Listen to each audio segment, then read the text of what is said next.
સમાચારો તરફ આગળ વાત કરીએ। અમદાવાદના સિવિલના સુપ્રિન્ટેન્ડન્ટ જે છે તેમનો એક વિડીયો વાયરલ થયો હતો, જેમાં તે સિવિલ પરિસરમાં જ આવેલ જે ખોડિયાર મંદિર છે તેમાં દર્શન કરવા માટે ને ત્યાં દાણા જોતા હોય તે પ્રકારનો એક વિડીયો સામે આવ્યો હતો, જે અંગે સ્પષ્ટતા કરવામાં આવી છે રાકેશ જોશી, જે પોતે સુપ્રિન્ટેન્ડન્ટ છે, તેમના દ્વારા કે મેં દાણા નથી જોયા, માત્ર દર્શન કરવા માટે ગયો હતો।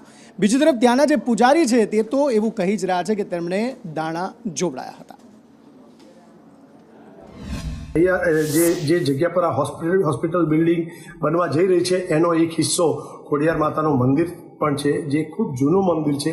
ઘણા બધા લોકોની, આસપાસના લોકો અને ઘણા બધા વ્યક્તિઓની આસ્થા પણ એની સાથે જોડાયેલી છે। એટલે એનું નિરાકરણ લાવવા કે હવે આ પ્રોજેક્ટ પણ કેવી રીતે આગળ વધારવો અને આસ્થા પણ કેવી રીતે મેન્ટેન થાય, એના માટે મેં એક બે વખત પૂજારી અને ટ્રસ્ટીથી વાત પણ કરેલી અને એમણે કહ્યું કે સાહેબ આપ રવિવારે અમારા ત્યાં દર્શનમે આવો અને ત્યારે આપણે વાત કરશું અને અમે આપને જવાબ આપશું।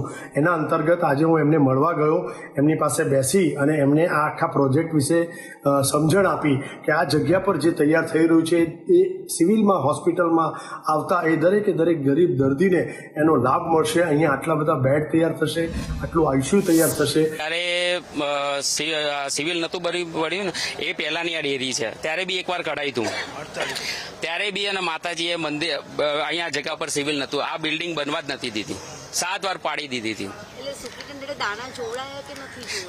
દાણામાં જોવડાયું, બરોબર, માતાજીના દાણામાં જોવડાયું, માતાજીએ ના પાડી છે દાણામાં।